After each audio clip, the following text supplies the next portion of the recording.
Ladies and gentleman, H D. Kumaraswamy ಅವರ plan workout ಆಗ್ತಾ ಇದೆಯಾ?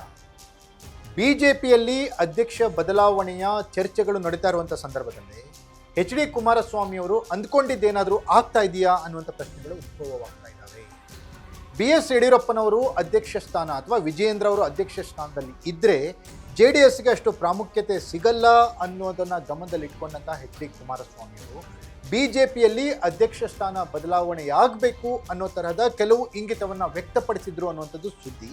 ಈಗ ಬಿಜೆಪಿಯಲ್ಲಿ ಆಗ್ತಾ ಇರುವಂಥ ಬೆಳವಣಿಗೆಗಳನ್ನು ನೋಡಿದರೆ ಎಚ್.ಡಿ. ಕುಮಾರಸ್ವಾಮಿ ಅವರ ಪ್ಲಾನ್ ವರ್ಕೌಟ್ ಆಯ್ತಾ ಅನ್ನುವಂಥ ಸಂಶಯ ಶುರುವಾಗಿದೆ. 2028ಕ್ಕೆ ಎಚ್.ಡಿ. ಕುಮಾರಸ್ವಾಮಿ ಅವರು ಕಿಂಗ್ ಮೇಕರ್ ಆಗಬೇಕು ಅಂದರೆ ಬಿಜೆಪಿಯಲ್ಲಿ ಅಧ್ಯಕ್ಷ ಸ್ಥಾನ ಬದಲಾವಣೆಯಾಗಲೇಬೇಕು ಅನ್ನುವ ಮಾತಿಗೆ ಈಗ ಪುಷ್ಟಿ ಸಿಗ್ತಾ ಇದೆ. ಬಿಜೆಪಿಯ ಅಧ್ಯಕ್ಷರು ಬದಲಾಗ್ತಾ ಇದ್ದಾರೆ. ಎಚ್.ಡಿ. ಕುಮಾರಸ್ವಾಮಿ ಅವರು ಗೆಲುವಿನ ನಗೆಯನ್ನ ಬೀರ್ತಾ ಇದ್ದಾರೆ. ಈ ಕುರಿತ ಎಕ್ಸ್ಕ್ಲೂಸಿವ್ ಅಪ್ಡೇಟ್ಸ್ ಅನ್ನ ಬಿಗ್ ಸ್ಟೋರಿಯಲ್ಲಿ ನಾನು ಕೊಡ್ತೀನಿ. ನೆಲ ಜಲ ಭಾಷೆಗಾಗಿ ಪ್ರಾಮಾಣಿಕ ಪತ್ರಿಕೋದ್ಯಮ, ನಾನು ಹೇಮಂತ್.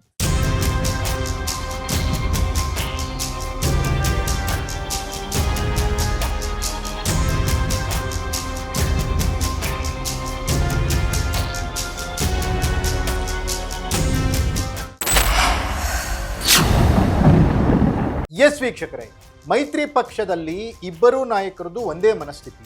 ಒಬ್ಬರು ದೇವೇಗೌಡರು, ಮತ್ತೊಬ್ಬರು ಯಡಿಯೂರಪ್ಪ.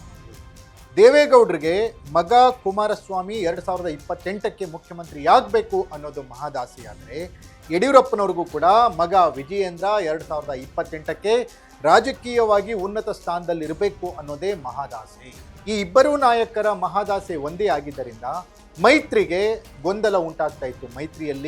ಮೈತ್ರಿ ಪಕ್ಷಗಳಲ್ಲಿ ಭಿನ್ನಾಭಿಪ್ರಾಯ ಇತ್ತು. ಮೈತ್ರಿಯಲ್ಲಿ ಒಬ್ಬರ ಮುಖ ಒಂದು ಕಡೆ, ಮತ್ತೊಬ್ಬರ ಮುಖ ಇನ್ನೊಂದು ಕಡೆ ಅನ್ನೋ ಥರದ ವಾತಾವರಣವಿತ್ತು. ಹಾಗಾಗಿ ಇದಕ್ಕೆ ಆಪರೇಷನ್ಗೆ ಕೈ ಹಾಕಿದ್ದಂತಹ ಎಚ್.ಡಿ. ಕುಮಾರಸ್ವಾಮಿ ಅವರು ಬಿಜೆಪಿಯಲ್ಲಿ ಅಧ್ಯಕ್ಷ ಸ್ಥಾನ ಬದಲಾವಣೆ ವಿಚಾರದ ಬಗ್ಗೆ ಪ್ರಸ್ತಾಪವನ್ನಿಟ್ಟಿದ್ದರು. ಸೋಮಣ್ಣ ಕೂಡ ಕುಮಾರಸ್ವಾಮಿ ಅವ್ರನ್ನ ಮೀಟ್ ಆದಾಗ ಸೋಮಣ್ಣನವರೇ ಬಿಜೆಪಿಯ ಕರ್ನಾಟಕದ ಅಧ್ಯಕ್ಷರಾಗಬೇಕು ಅನ್ನುವ ಇಂಗಿತವನ್ನು ವ್ಯಕ್ತಪಡಿಸಿದರು. ಪರಿಣಾಮ ಎಚ್.ಡಿ. ಕುಮಾರಸ್ವಾಮಿ ಅವರು ಸೋಮಣ್ಣ ಅಧ್ಯಕ್ಷರಾದರೆ ತೊಂದರೆ ಇಲ್ಲ ಅನ್ನುವಂಥ ಮಾತನ್ನ ಹೈಕಮಾಂಡ್ ಮಟ್ಟದಲ್ಲಿ ತೇಲ್ಬಿಟ್ಟಿದ್ರು.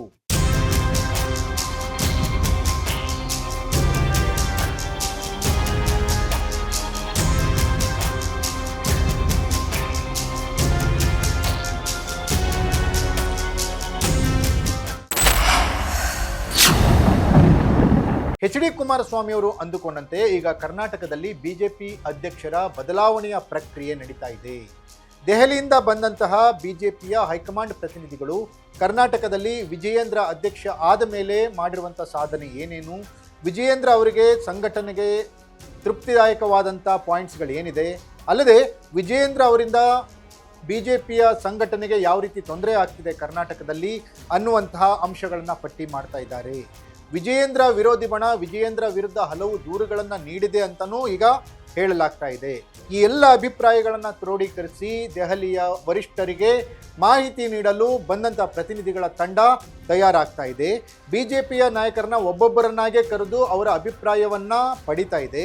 ಜೊತೆಗೆ ಬಿಜೆಪಿಯ ಶಾಸಕರು ಕೂಡ ವಿಜಯೇಂದ್ರ ಅವರು ಅಧ್ಯಕ್ಷರಾಗಿ ಮುಂದುವರಿಬೇಕಾ ಅಥವಾ ಬೇಡವಾ ಅನ್ನೋದ್ರ ಬಗ್ಗೆ ತಮ್ಮ ತಮ್ಮ ಅಭಿಪ್ರಾಯಗಳನ್ನು ದೆಹಲಿಯ ವರಿಷ್ಠರ ಪ್ರತಿನಿಧಿಗಳಿಗೆ ಬೆಂಗಳೂರಿನಲ್ಲಿ ಹೇಳ್ತಾ ಇದ್ದಾರೆ.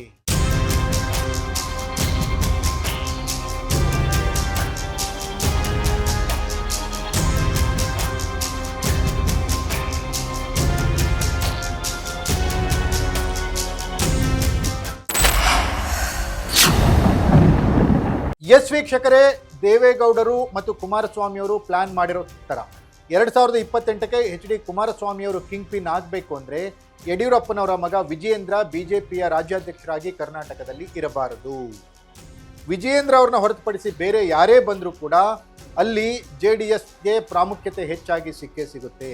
ಅದೇ ಸ್ಥಳದಲ್ಲಿ ಲಿಂಗಾಯತ ನಾಯಕರೇ ಇರಬೇಕು ಅಂತ ಏನಾದರೂ ಬಿಜೆಪಿ ಬಯಸಿದರೆ ಸೋಮಣ್ಣ ಬಿಜೆಪಿಯ ಕರ್ನಾಟಕದ ಅಧ್ಯಕ್ಷರಾಗಿ ಕೆಲಸ ಮಾಡಲಿಕ್ಕೆ ಸಮರ್ಥರಿದ್ದಾರೆ ಅನ್ನುವ ಮೆಸೇಜನ್ನು ಈಗಾಗಲೇ ಕುಮಾರಸ್ವಾಮಿ ಅವರು ಹೈಕಮಾಂಡ್ಗೆ ಕೊಟ್ಟಿದ್ದಾರೆ. ಒಂದು ಕಡೆ ಲಿಂಗಾಯತರ ಮತಗಳು, ಮತ್ತೊಂದು ಕಡೆ ಒಕ್ಕಲಿಗರ ಮತಗಳು, ಎರಡೂ ಡೆಡ್ಲಿ ಕಾಂಬಿನೇಷನ್ನ ಇಟ್ಕೊಂಡು 2028ರ ವಿಧಾನಸಭೆ 2029ರ ಲೋಕಸಭಾ ಚುನಾವಣೆಗೆ ಹೋಗಲಿಕ್ಕೆ ಬಿಜೆಪಿ ಮತ್ತು JDS ಪ್ಲಾನ್ ಮಾಡಿರೋ ಸಂದರ್ಭದಲ್ಲೇ ಬಿಜೆಪಿಗೆ ಹೊಸ ಅಧ್ಯಕ್ಷರು ಬರ್ತಾ ಇರೋದು ಕುಮಾರಸ್ವಾಮಿ ಅವರ ಪ್ಲಾನ್ ವರ್ಕೌಟ್ ಆಗಿದೆ ಅಂತಾನೆ ಹೇಳಬಹುದು. ಇದಾಗಿತ್ತು ಬಿಗ್ ಸ್ಟೋರಿ. ನೆಲ ಜಲ ಭಾಷೆಗಾಗಿ ನೋಡ್ತಾ ಇರಿ ಫೋಕಸ್ ಟಿವಿ.